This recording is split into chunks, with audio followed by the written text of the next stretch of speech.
Get going. Awesome. So just to touch base, our YouTube channel will be up by the end of the week, and we'll post all these links in there, share it amongst yourselves. There's a couple of other videos we shot years ago with Microsoft, which we're also going to upload onto the YouTube channel so you guys can get an understanding. And they're all short, a couple of minutes. Yeah, so as we go through this, we'll just be uploading more and more information onto the platform, make life a little bit easier. Okay, so today's session, we're going to be looking at accounting systems, and we're going to be looking at budgeting. And it's probably the perfect timing for it because of the fact that a lot of you guys are going to be signed up to Xero shortly. I know Dumasani's been in contact with a bunch of you. Ken is busy processing the Xero applications and getting that information sorted out. So it's probably ideal to get an understanding, sort of to actually demystify accounting platforms and stuff like that. All right, cool. So I'll jump straight into it. So there's always this mystery around accounting systems. And we've discovered as accountants to the SME space that the biggest mistake accountants make with their clients is trying to teach them accounting. And to us, that just doesn't make sense. Customers don't want to be accountants. They want to be entrepreneurs and do what entrepreneurs do. However, what is important is to understand the tools that they utilize. And maybe if accountants spend more time explaining how the tools that they use benefit the client, there's a much greater adoption in terms of the utilization. I mean, entrepreneurs want to be out there with their customers, getting sales and manufacturing product and dropping them off and things like that. They sure as heck don't want to be messing about with accounting platforms and debits and credits, and why the bloody hell do I need this information? So yeah, so we're not going to teach you accounting. So forget that. It's not going to happen. And we're going to just make you understand the systems and why they're going to benefit you as an entrepreneur. And by benefiting you as an entrepreneur, it's going to make the accountants not necessarily life easier, but it's going to make the representation of your information a lot easier to understand. You can use it way more effectively in operating your actual company. So then going from that, so accounting systems, and there are a lot of these things around there. We're currently using Xero, where we'll be signing you guys up to Xero, but there's QuickBooks, there's Pastel, there's Mind Your Own Business, there's so many. There's Wave Invoicing, which has evolved into a very sort of entry-level accounting platform. There's SME.TAX. So there's a number of them. And all of them make the assumption that the entrepreneur is going to somehow set them up and use them properly. But what they don't realize is, as entrepreneurs, all we ever going to generally use the accounting platform is to do invoices. That's generally all we've seen with entrepreneurs, our clients. All they want to do with the platform is to do invoicing. Much easier. So when you're choosing your accounting system, first look at your business. Don't choose a system and then try to make it fit your business. It's like trying to fit into the clothes we all wore before lockdown. Now that we've stayed at home and not gymmed and eaten all these sweets, we can't fit in them. So the same with accounting platforms. If you're going to try to squeeze your business into a platform, that's not going to work. Rather understand your business, what your needs are, and then pick an accounting system that suits your actual business. It's going to make your life a lot easier. Okay, so initially it's the size and the complexity of your organization, and that's important. So how many people are going to have access to it? We've all been in the cloud now. A lot of people forced into the cloud now because of the COVID pandemic, but a lot of businesses were migrating and using cloud-based tools. So look at that type of thing. Who needs access? Do your sales team need access to do quotes? Is it just your accounts department? Is it just your outsourced accountant? Who needs to be playing in your accounting platform? How many users? How complex is it? Is it now going to be over multiple sites? Do you want it, multiple people, multiple products, multiple splits between your branches? Understand that. Look at that. Allocate within your organization who's going to utilize it, what accesses they have, because the systems allow you nowadays to streamline who's got access to what elements of your accounting platform. So some staff can only quote, other staff can quote, authorize, and invoice. People can access bank statements, reports. So this, all the things to sit with. So when you're sitting with, I probably is going to be an Ken and Dumasani and get grey hair probably next week when you guys sit with them now and go through all of these things with them in order to set up your zero to ensure that it gives you the product you're after. So the size of your team, location, where is it going to be used? So, I mean, we use cloud because cloud is actually convenient for us, but there's still organizations that want their accounting platform to be physically on a machine. So it'll be at one location or on your laptop that you'll carry around if you're the owner of the business, or on your server in your office if you have a large organization where you want it physically on your premises. So if the internet goes down, you can still do your accounting, things like that. So those are the kind of things to be thinking about. What does it integrate with? Do you have to integrate it with your sales forecasting, your CRM, your payroll and HR? Will that automatically feed into your accounting platform? So just think about that. Spend a bit of time on Google. Look at the different offers. A lot of these especially cloud-based accounting platforms, have got other integrated software tools that integrate directly into the accounting platform. So once you've signed up to the various platforms that you're going to be utilizing, it automatically integrates. You just pop in your username and password, and the data moves freely between the various platforms that you're making use of. So that for me is the biggest thing. Just stop for a second, think about your business, who's using it, where you're going to be using it, what systems you want to plug into your accounting platform, and then go pick one that suits your business best. Okay, let me just make this larger for you guys to see if you can see it better. Okay, so types of accounting systems. You've obviously got on premises. So that's where someone's got a physical license on a machine in an office. Okay, physical and machine. So it's your server, it's your desktop, it's your laptop, and it's the license is coded to the hard drive of your machine or the operating system of your machine, and that's going to, so it's called on premises. You then obviously have a hybrid of these elements where it could be on premise and then you VPN into your accounting platform, so you can do your accounting from anywhere. So it's like, it would be, I mean, VPN is really just a private cloud. So you've still got everything sitting on your actual office, on your servers, or on a desktop in your office, and then you VPN in and work on that machine, physical machine in your office. And then lastly is cloud. There's a number of these. Way back in 2007, when we put Pastel Partner in the cloud, it was unheard of to have cloud accounting. But now cloud accounting is quite common. It's generally unusual to find people running an on-prem site unless it's a very large corporate nowadays with legacy information that they haven't moved into the cloud. But generally, most newer companies and smaller firms are all operating on a cloud-based platform. So they don't need a physical machine. Technically, they can pop into an internet cafe or utilize anyone's machine or any platform that has access to the internet. So it can be an iPad, it can be a cell phone, it can be your laptop. So if you can access the internet, you can access your service. So those are generally the types of platforms that you'll get. So you think about what's going to work for you. I think COVID's proven it to everyone.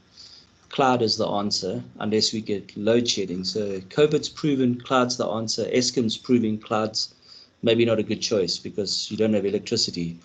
So a bit of a tricky situation for us here in SA, but effectively cloud seems to be the platform of choice. Perfect. then you might be asking yourself, why the heck do we actually need an accounting system? All it's going to do is just tell SARS how much money we owe them. Because that's all it is. The accountant does my books, and then I find out I've got to just pay money. I'm paying VAT, I'm paying pay as you earn, I'm paying income tax. If I didn't have an accounting system, no one would know how much I owe. Unfortunately, that seems to be the type of thinking that entrepreneurs have.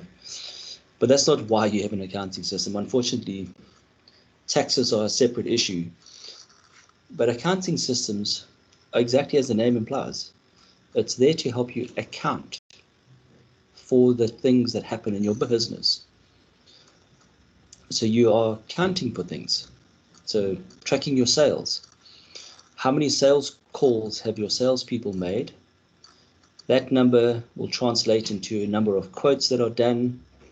Those quotes will translate then into a number of invoices, which are then issued because people are accepting quotes. And so for us, your accounting platform does all these type of things. A lot of them now already have built-in little mini CRMs in place, so you can actually track all this information directly into your accounting platform, or you can hard code it into your chart of accounts, so you can track all these things. So most importantly for all of us entrepreneurs, are we getting sales? Yes, we're getting so many inquiries.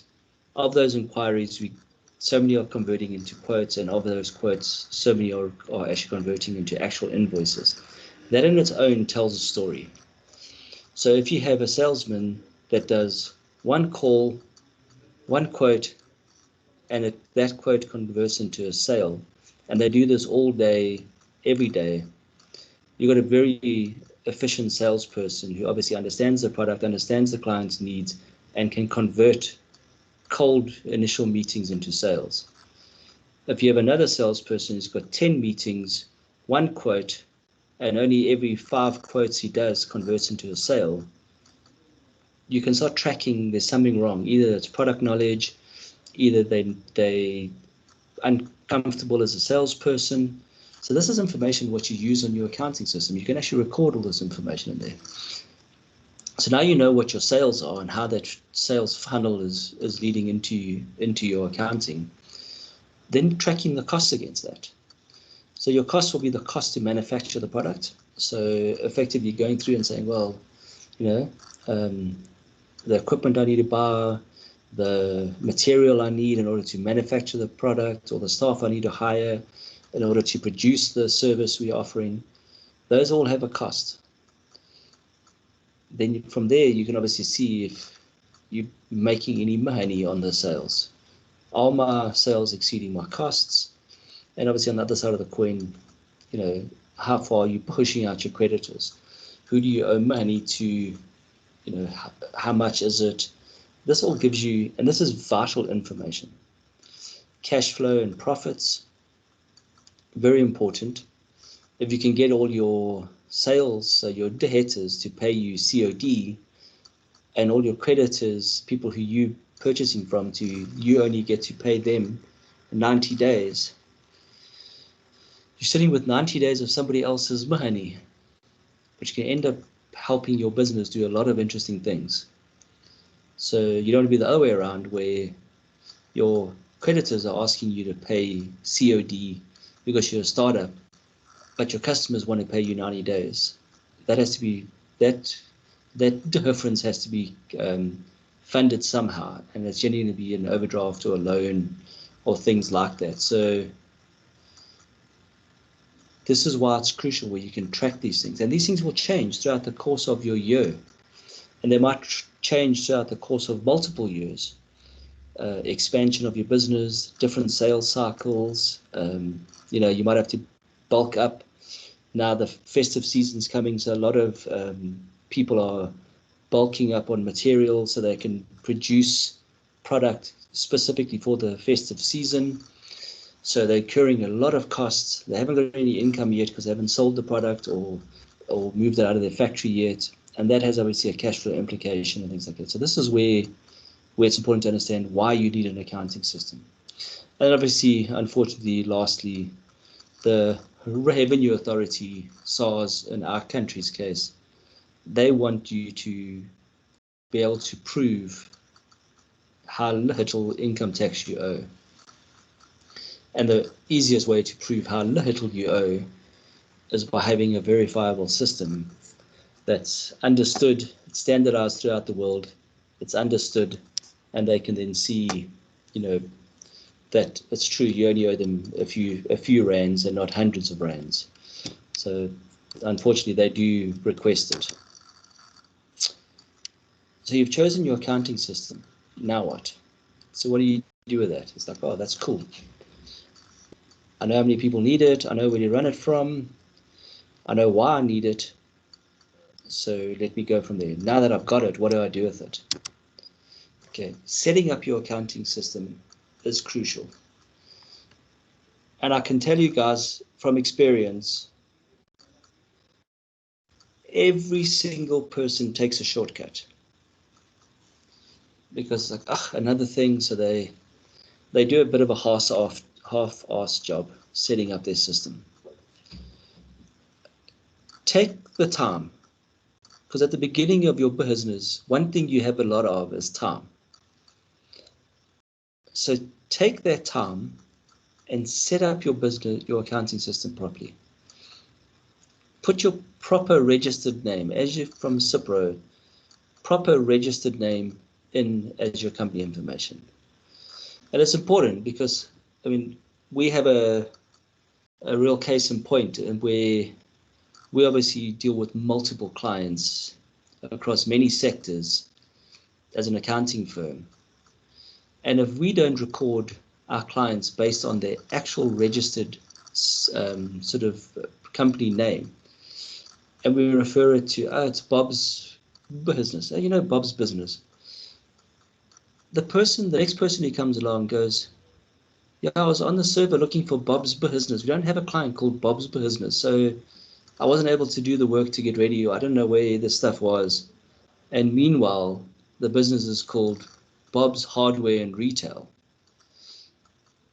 And they would have found that and things like that. So set it up properly, because obviously regulation states that you will have certain information on your invoices, on your statements, things like that. So set it up, proper, accurate company information, proper addresses, websites, all that, everything that they ask for. Complete every field that you can actually complete. Chart of accounts, do it as detailed as possible. So if you're selling fruit and you want to know which is your fastest selling fruit, you can set up your sales in your chart of account, and you can have a sales item for apples and a sales item for oranges and a sales item for nachos. So when you print off your income statement every month to look at your business, you can see, wow, look here, nachos outsell apples and oranges by a factor of 2. And we keep running out of nachos. So maybe we should be ordering double the actual nachos. So that gives you the head information. So when you go to either directly to the farmer and you buy from the farmer, or you go to City Deep or one of the farmers markets and you're purchasing from the farmers market, you can track immediately.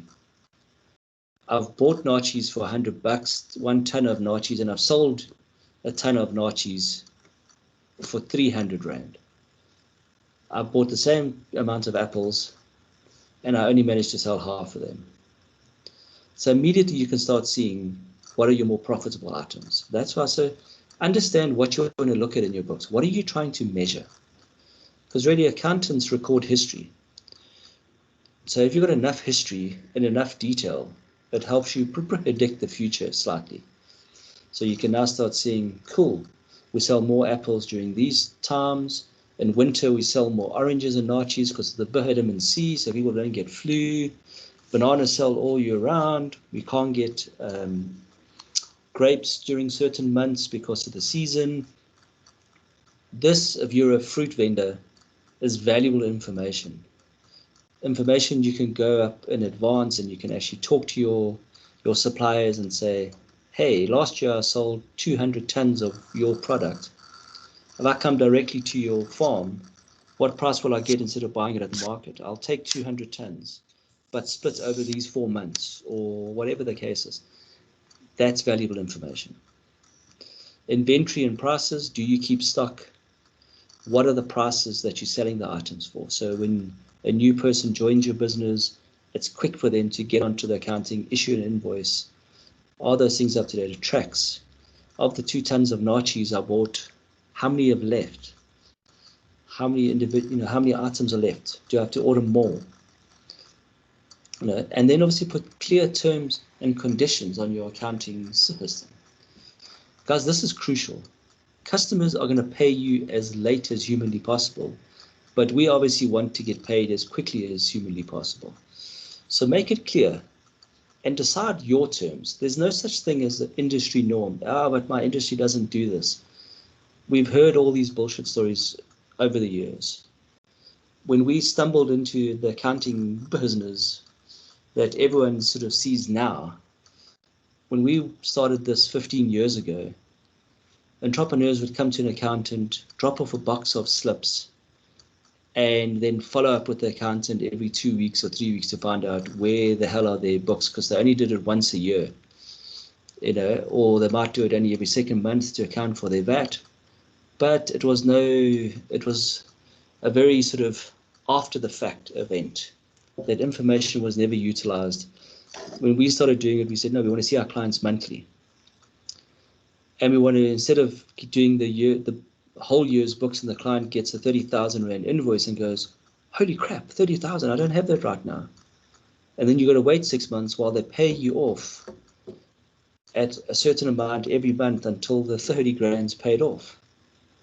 We looked at this and there's no magic in accounting. Everything in accounting is legislated.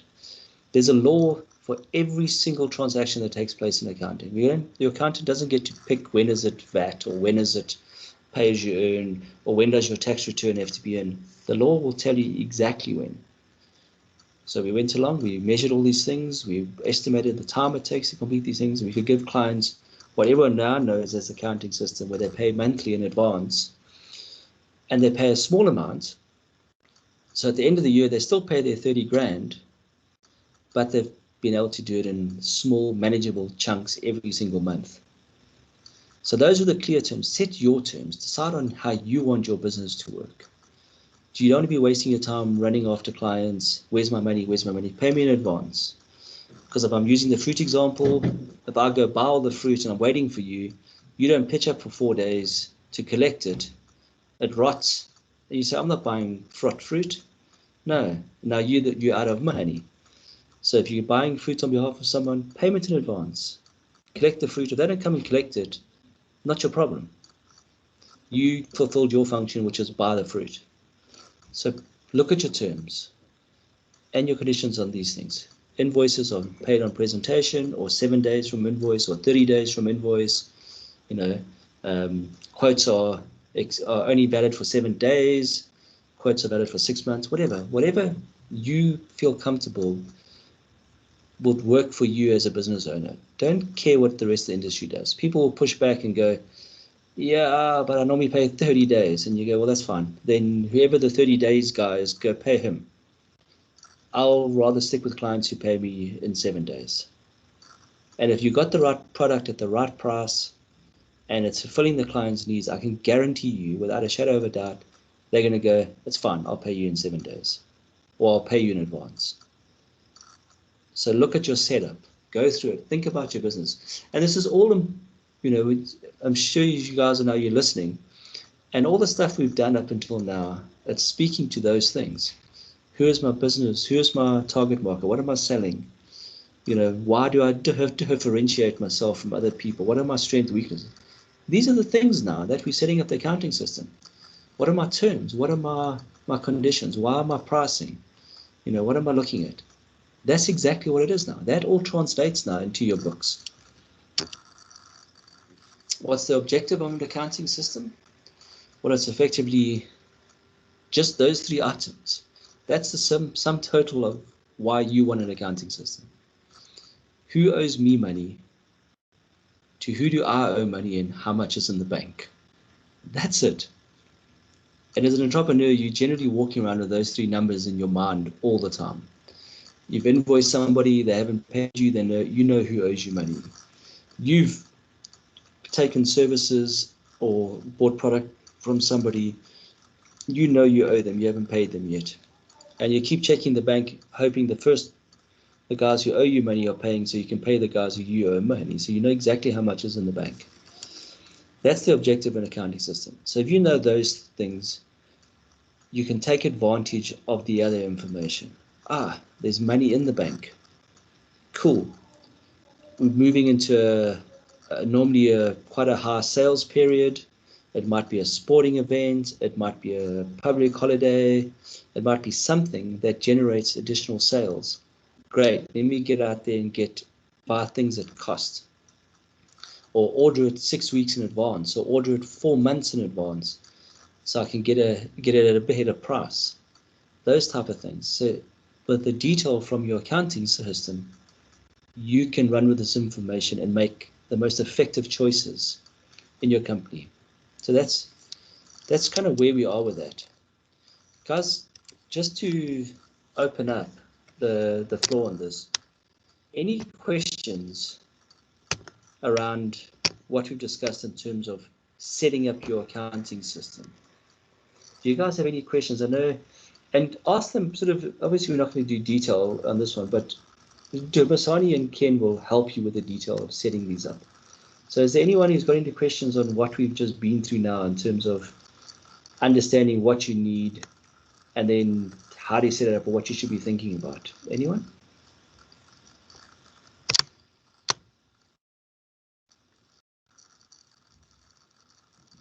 Can't believe it. No one at all.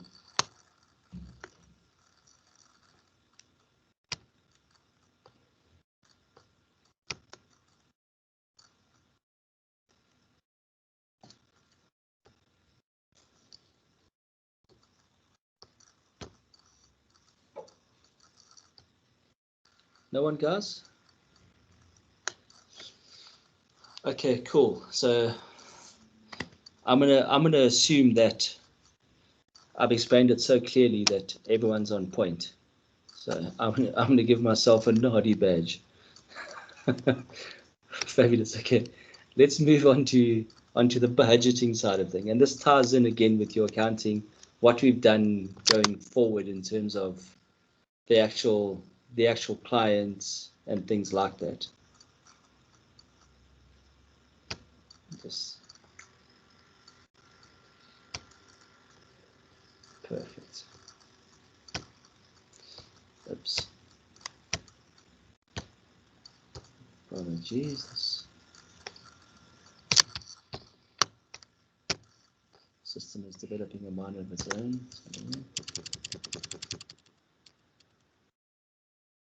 Okay.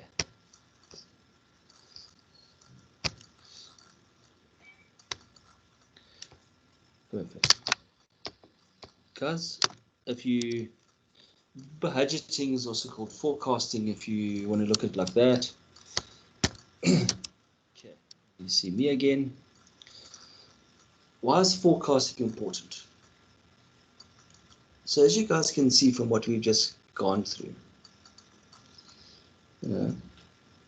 if you have more information, you must have heard the sayings that have been doing the rounds for the last few years. Big data is the new oil, data is the new oil, things like that. Well, that's true not just for massive data, but also for your data that you have within your organization. It's very important to see. You guys can then see what you can do with that data. Where's it going? Okay, so if you use the forecasting, you can get an accurate idea of what to expect from your business. Oops, sorry guys. Somebody seems to be unmuted, so I want to just check who it is. Just so I can... It was here. Okay, cool. Guys, if you don't mind muting, then we can not disturb the recording. I Perfect. Nene. Hello. Hello? Yes, Nel. I'm here. How can we help you, Sia? Sia Tomba here. Yes, Sia Tomba. Let's say for someone who's starting a business from scratch, Yes. those meetings to sales. Then how do you record from the beginning your accounting system so that they can be in order?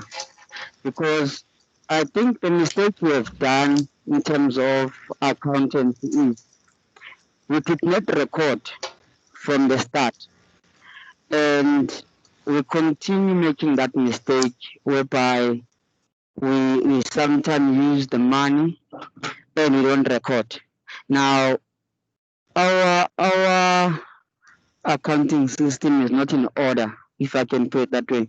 How do we track from now? Let's say from now, how do we track it so that it can be in order? Thank you.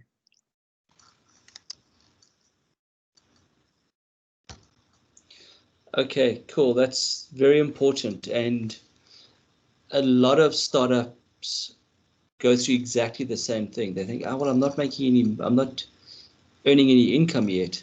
So, there's no point in recording, having an accounting system. Guys, it's crucially important. You need to, so even while you're busy setting up, you've maybe purchased a laptop, or you're incurring expenses, talking to people about your business, doing research, or if it's in the early days now and you've like printed some flyers, you've built a website, all of those expenses, taxi fare, transport, cell phone, data, cell phone calls, everything like that. Start recording it, because you might have drawn up a little budget to go and say, it's going to cost me X. These are my expected expenses: cell phone, transport, a little bit of internet, and stuff. And then you start finding out, but no, it's annual returns with Sub C, and I need to do this. And suddenly your estimated 10,000 Rand a month expense just to get you going is suddenly 15,000 Rand. And then you knew if you had 100,000 saved, you knew my 10 grand will last me 10 months. It gives me runway to get my business started. And suddenly 15 grand, you don't have 10 months anymore. So these things are important, because it's going to affect your ultimate pricing of your product. So a lot of people think, oh, cool. The industry average on my service might be a 30% margin, or if I'm reselling something, buying it at the Joburg fruit market, and I sell it for double my price, 100% markup, I'm sorted. I'm making money. Yes, your gross profit might be 100% or 60%, whatever the margin turns out to be. But then your operating expenses, transport, phone, wages, are suddenly more than that. So if you use a simple example, I buy fruit for 100 bucks, I sell it for 200 Rand, that means I got a GP of 100 Rand. But if between my cell phone, my transport, and that comes to 120 Rand, it's not going to happen. I'm 20 Rand short. Where's that going to come from? And invariably, the entrepreneur is not going to get paid. But you realize I can't sell my fruit for 3 Rand, because the guys will just go to the vendor next door to me and buy it for 2 Rand. So what you need to do is, you can't cut your costs any lower. You need volume. So now, instead of selling 10 oranges, I've got to sell 100. Yes, your transport's still exactly the same. Your cell phone calls are still exactly the same. Now you've got a higher volume. Now you can afford your operating expenses. And that'll teach you immediately, if I'm in the high volume business, because the lower your margin, that's your gross profit margin, the thinner or the smaller that margin is, the higher the volume you've got to generally turn over.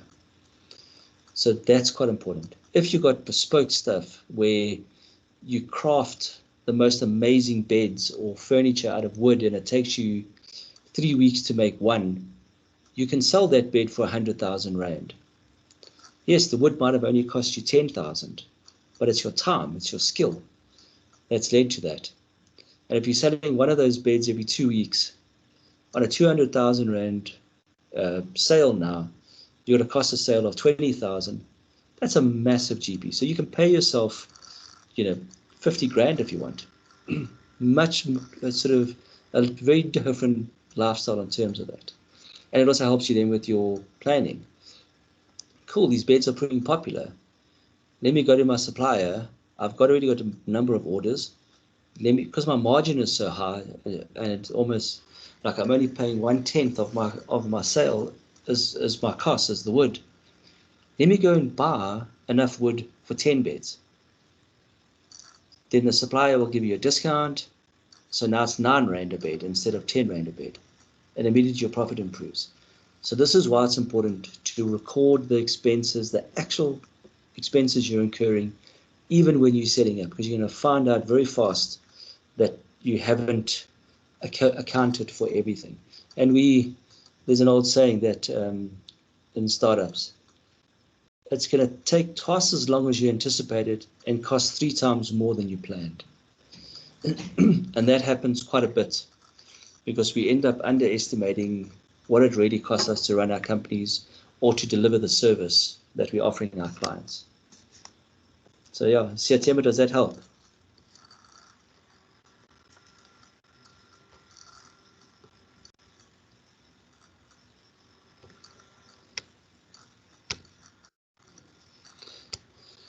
Cool. So that also leads into forecasting. So this is why forecasting is important.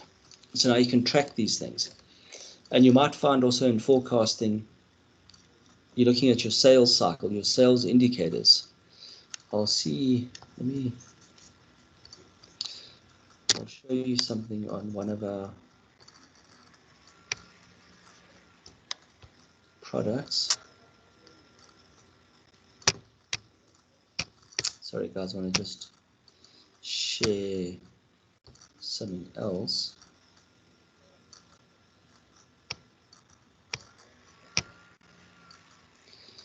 So you guys would have seen our snapshot dashboard. You guys will all get access to this dashboard as we sign you up to snapshot, as we sign you up to Zero and that, it automatically feeds into snapshot and you'll get this information available. The internet is now being so slow.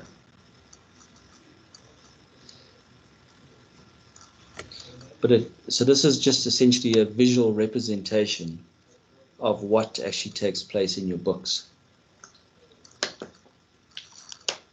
We utilize this platform because we found that it works incredibly well for clients to be able to visualize and see what their numbers actually mean. No man, this is stuck. Way too slow at the moment. I don't know why it's so slow. Let me just kill all these things. Okay, if you can see on the screen, this would be your income statement to give you an idea. Okay, it's filtering through. So if you do your books of account properly, this shows you what's your sales cycle. So the blue is your turnover, which is your sales. Orange is your cost of sales, so purchasing the wood or the fruit at the fruit market or hiring the developers to develop your cool app. That's your cost of sales. The difference between turnover and cost of sales is gross profit. Operating expenses is the cost to run your office. It's generally different from cost of sales. And that's normally your phone, that's normally your transport, your internet hosting, things like that, that work independently of the cost of your product or your service that you're offering. And then obviously your net profit. So what this graph would do, as you're doing your monthly books, it'll visualize. So sales are normally high in September, and then this is what they do. So you having poor sales here. What can I complement my products with to increase my sales? So if I sell laptops, maybe I should sell accessories like mice or laptop stands, which the same salesperson can utilize, and this will change your target. Or if you're in your business and it's doing that, here's probably where you want to do all your product buying and things like that, so you can prepare yourself for this uptick. And again, you'll prepare here. Maybe you go and leave here because it's too quiet, and then you start up again in the new year. And these things are all important things to look at. Same with your other indicators. Cash flow. Are we making any money? No, our cash flow is negative. We have to always supplement with funding and things like that. So what is taking place here? Why is this happening? Burn rate. Burn rate's a great tech example. It generally is, if you make no more sales today, how many days before you run out of money? And this will give you an indicator. So it's counting, and now this indicator says, sure, we're going to have like half a day, we're going to run out of cash. But that gives you an idea of where you're at. So you can track this information and you can utilize it. I'm waiting for the other ratios to kick in. But this is why you do your books. This is why it's important to see these things. You can look at sales cycles. You can look at, like, your cost of sales are pretty static. Things like that. Very important. And then these are the actual numbers. So this is what comes out of the accounting platform, and we visualize it as a graph. But we find this works so much easier for clients to visualize this type of information. Those ratios are not loading right now. But we'll circle back on this one, and then we can have a look at it again. But then let me just carry on. Okay, so forecasting. Okay, also then what's good with forecasting and budgets, get into your detail. What are you looking to see? Am I looking at my service or my product by like the product? So I might just do consulting. I might do consulting in product. I might be like hardware. I might want to buy a food category. I might want to buy different sectors, buy road transport and air transport if I'm a transport company. So whatever that element is, as much detail as you want. Do I want to buy a region? My business is large enough. We're supplying clients all over the world. Who are my biggest markets? Where am I making my most profit? By currency, am I getting more dollar sales? Am I getting more rand sales, pound sales, those type of things? And where's it coming from? So get as much detail as you need. It's going to help your forecasting. It's going to help your planning. Things like that. Cost of sales, exactly the same thing. Do I want to compare my cost for these items, my cost by region? So you can allocate it according to the same format that you're seeing, and that helps you work out very quickly which are your most profitable lines. So it costs me 5 Rand to get the apples to the place of sale, and my margin is X. So now I know that these are my most profitable lines. I might only sell, 10 pineapples a week, but I make 90% of my profit for the week from those pineapple sales. You see, so those are the kind of things that's going to help you as a business, help you with your planning and stuff like that. Okay. Operating expenses. Again, you can split certain operating expenses. So if you have certain salespeople that are dedicated to separate lines, you can split your operating expenses accordingly. So this is the mango salesman, and this is the tech software sales lady, and so on and so forth. So look at all the things. Operating expense should only be the cost to keep your office open. And then lastly, what most entrepreneurs forget to do is allocating what they should pay themselves. So look at that. If you were working for a company in the same role, what would you get paid? And allocate that in your budget, in your forecast. If you were a software and developer at a large and development house, and you were earning 90,000 Rand a month because you were the top guy in your skill set, you know you can earn 90. So you break off sort of your own app dev company. You obviously can't pay yourself 90 grand a month to start with, but budget that, because that's what you were earning. If you closed your doors and went and found a job, you'd more than likely start at that salary again. So look at that. And then build your product, build your costing, build everything, so that when all the boxes are ticked and you're hitting your actual sales numbers and stuff like that, you can then start affording to pay yourself. If you're keeping your costs low and you're purposely doing it to try to generate business, you're generally not going to have enough cash left to pay yourself. So rather get your clients in on the price that they should be paying, because then you're probably playing in the wrong market if you've got clients who always want discount, always want cheaper. If you're selling diamonds, you're not selling the stuff, just cheap. If you're polishing them and cutting them beautifully, there's a value to these items.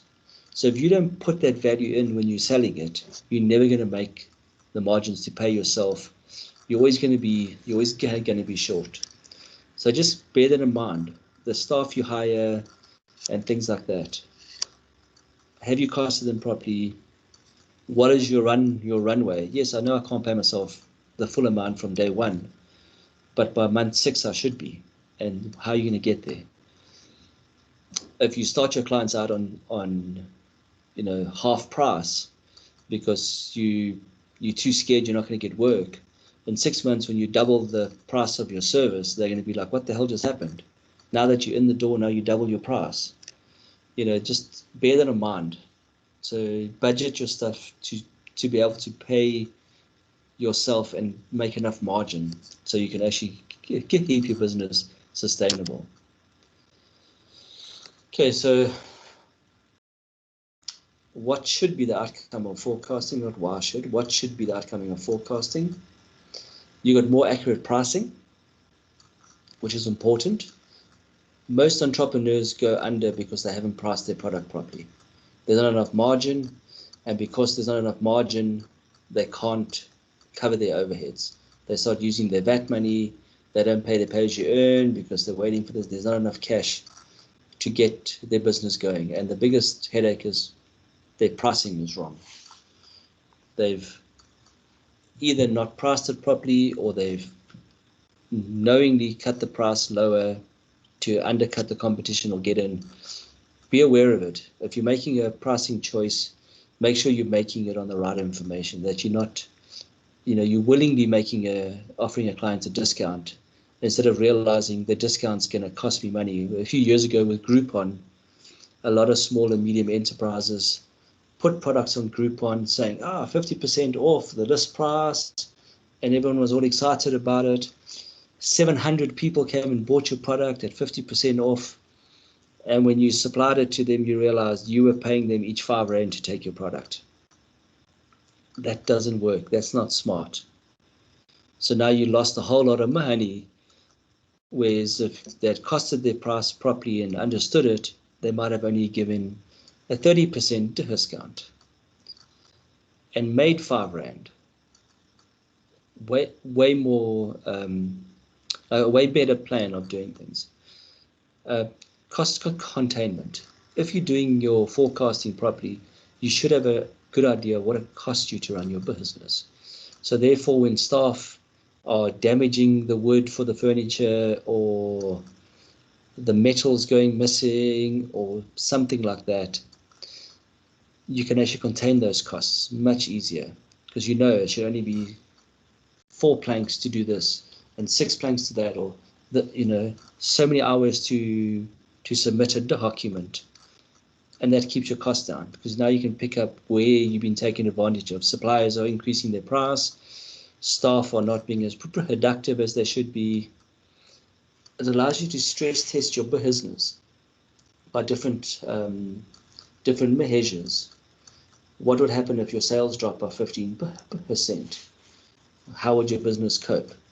So that's what forecasting does. So you can actually start seeing different effects. The businesses who were doing proper forecasting when COVID happened and industry started closing, they could say, what happened if we lost 50% of our turnover? And they could see immediately, we've got to retrench staff, or we've got to push out our creditors by 6 months, make arrangements to pay them later or pay them smaller amounts. And so they were better able to survive what was happening because they had accurate forecasting on their company. And then also growth. People often forget, when you're growing, it costs more than just the salesman or the tech guy in the business to go out and do house calls, or the additional plumber to your business, or the extra store that you're opening. All of those things have a cost associated to it. So yes, I can employ a new staff member, and they might only be earning 10,000 rand, but it doesn't cost you 10,000 rand. It costs you a computer, it costs you a desk, it costs you a bit of space, you might need a bigger office, all of these things. And so that 10,000 rand cost you had budgeted for is a 40,000 rand expense. And because the person's new in their training, they're only going to generate 20,000 rands worth of sales. You've got to find 20,000 rand to cover the excess of the cost. Know that up front, instead of finding it out after you've hired the person and now you've got to retrench them or something because you haven't done your actual forecasting and planning properly. So it's crucial. And do it all the time. So every month, if you putting your numbers into your books, you'll be able to pick it up immediately. You look at your numbers. So what Homasani and Ken will be doing for you guys, once you're in zero, you'll get another product called HubDoc. So if you've never done books, get all your slips you've ever received on email or that you've kept, and HubDoc is like a cell phone app. You literally take a picture of it. If it's on email, you would forward the expense on email to the HubDoc email address, and that'll populate your books for you right from the time you started. It's not like you're sitting for hours. It's the time it takes you to take a picture, a selfie, or the time it takes you to forward an email. And then you can get accurate books from the time you started. And it's quick. If you forward it all in by the end of the day, tomorrow it's all in the accounting system. So you immediately have a better clue. And then when you look at your accounts now, you can see, oh, my expenses are way more than I thought.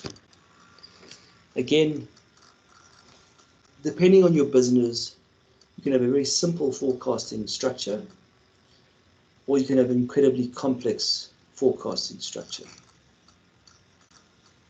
Guys, there's no right or wrong. It's a question of what information do you need to run your business better. This is not an accounting thing. This is not information for your accountant. To be honest, your accountant really doesn't give a crap. The accountant looks at debits and credits. Do things balance? If it balances, they generally won't even ask you the question. This is for you. What do you need to see from your books in order that you can be a better businessman? That's what you've got to be thinking. So look at your forecast, look at your budgeting, and go and say, okay, what do I need to see that's going to help me? It can be very simple. You only do one thing.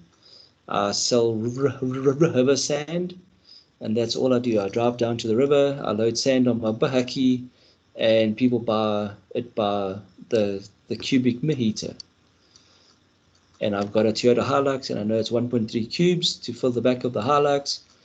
Bang. I can run around telling people, buy river sand, and it's going to cost you 900 Rand a load. Simple. How many loads do I need when I take out the petrol, the wear and tear and maintenance of my Hilux, the 2 staff I hire to load the river sand?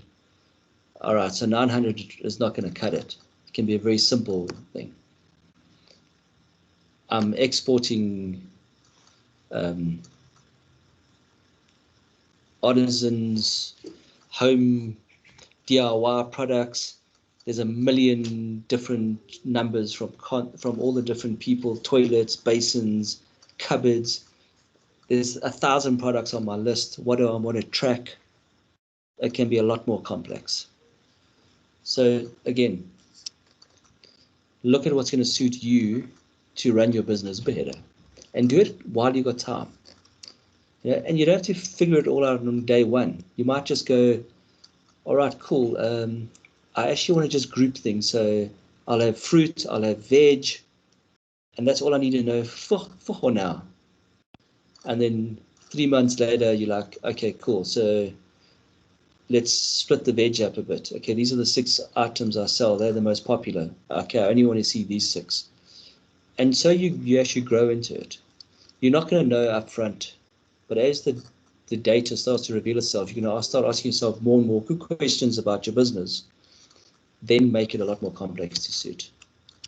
Cool, so that'll be the end of that one. Let me just see if the dashboards come up so I can show you what I was discussing.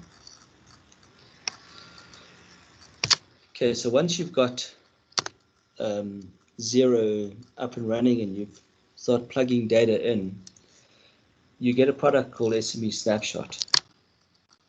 And I can tell you now, this is a lot easier to look at than these numbers on a page that your accountant's going to give you. You can see already what your net profit is. You can see what your business is doing. I was New Year, I was stuffing around, I didn't do my budget right. Now that I got my budget right, poof, look at my profit margin. So this helps you track what it looked like. So if you starting out and you don't know what, just load all your stuff. We can go right back to the beginning and track right the way. You know, what is my return on my assets? These type of things. I can show you your return is getting better and better. You're more efficient in your business. This thing will remind you when your financial year end is, when your annual returns are due, your VAT, your pay as you earn. Tracks all the data for you. Much easier to run your company from it. So yeah. So guys, questions on the budgets now and your accounting sort of setup, what you want to see from your books of account. Do you guys have anything to ask on that?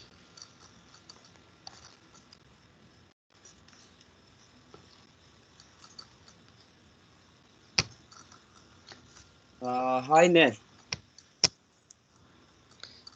Hey guys, yeah. Yeah, it's Temba. Okay. Ask away, Siatemba. As Now, many questions as you can, my friend. thank you very much. Thank you. Now, in terms of the pricing, I heard you explain the pricing and how you will pay yourself and the stuff. Now, the mistake, I will say it's a mistake that you're making as Aplom projects. We charge customers based on what we think is enough.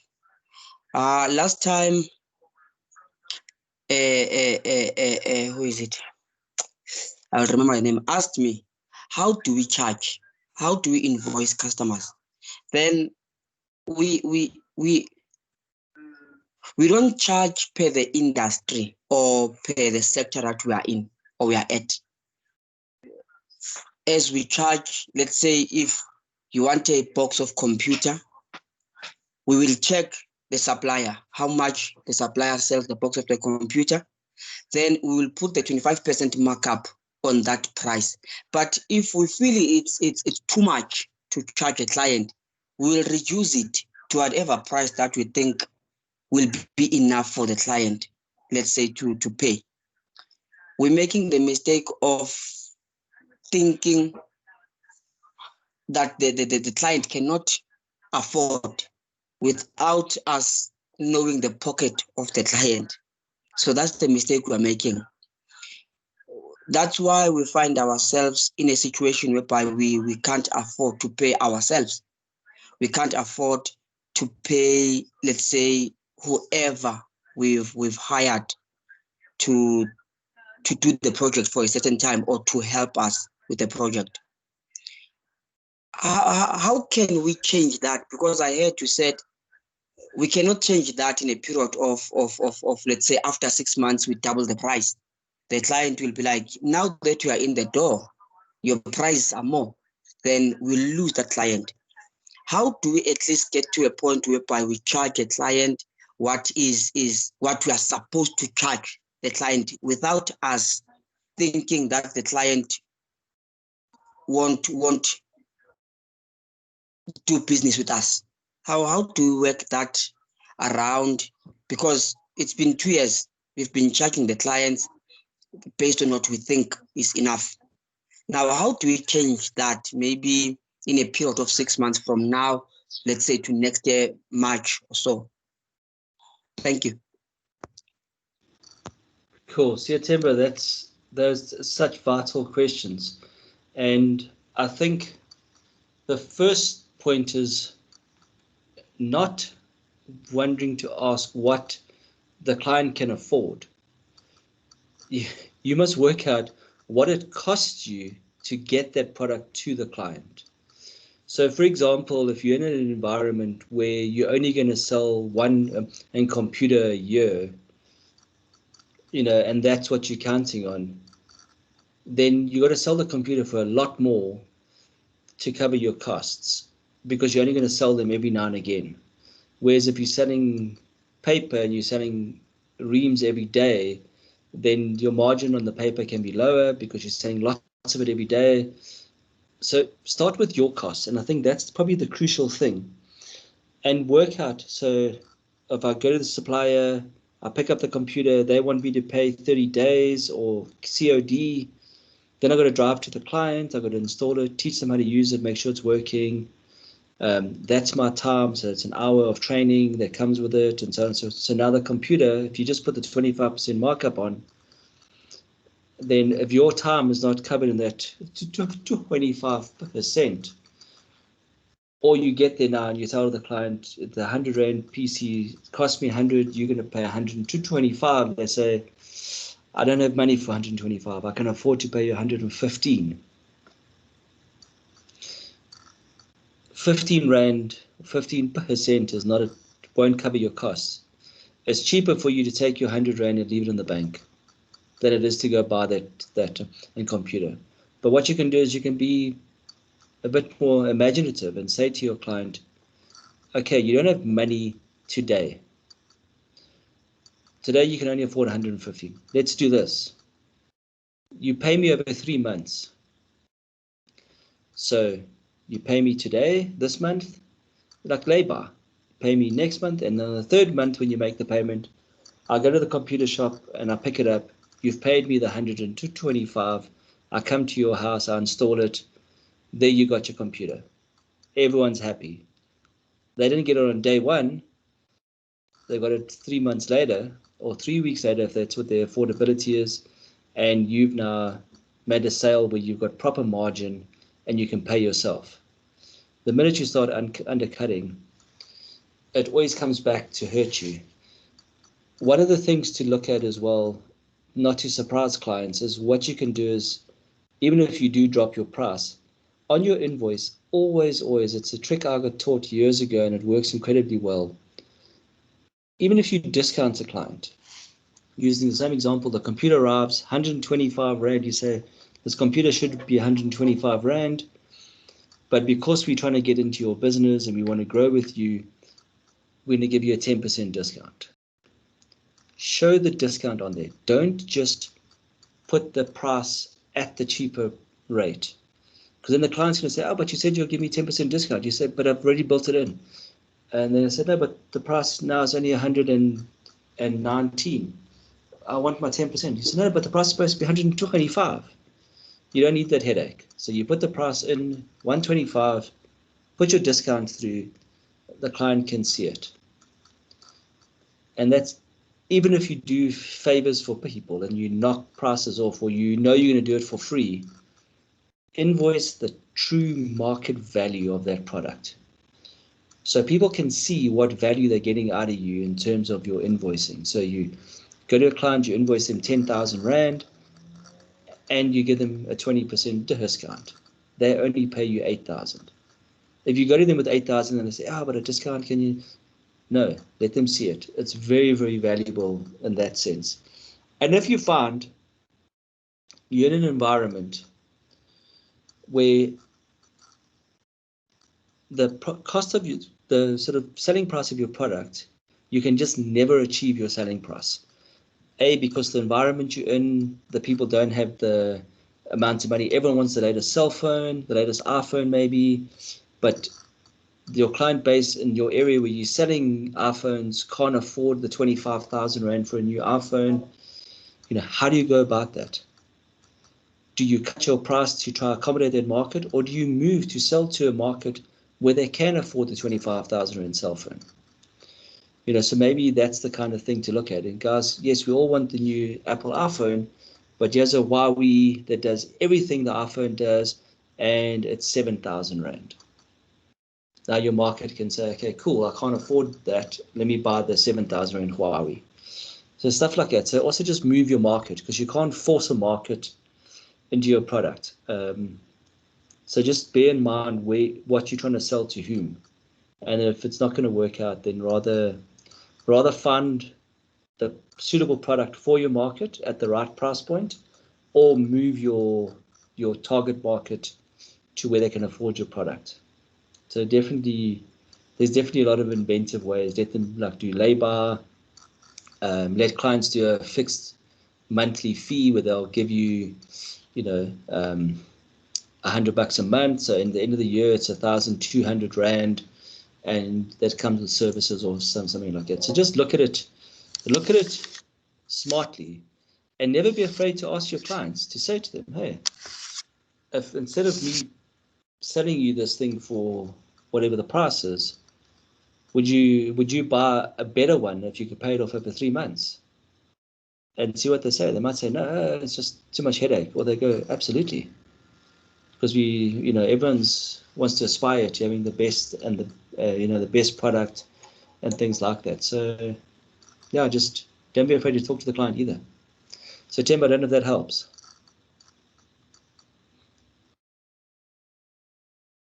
It does, Nel. It does. Thank you very much. Pleasure, guys. Guys, anyone else? Any other questions regarding your budgeting and forecasting, and why an accounting system makes really good sense to be using one as early as possible? Anything from anyone?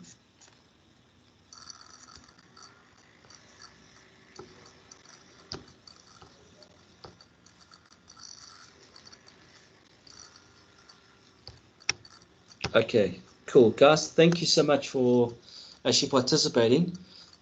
The video will go up, as I said, by the end of the week. They finally got everything working on Monday. So yeah, by the end of the week, it should be up. We'll share the link with you. Duhamasani will be in contact. And then yeah, ask Duhamasani and Ken about setting up your zero. So already start thinking now what you want to see in your accounting package. What information is going to help you run a better business? And then they'll help you set it up. Perfect. Guys, thank you so much. I really appreciate you guys all being on here and giving up of your time. Yeah, it's been great. Enjoy the rest of your day.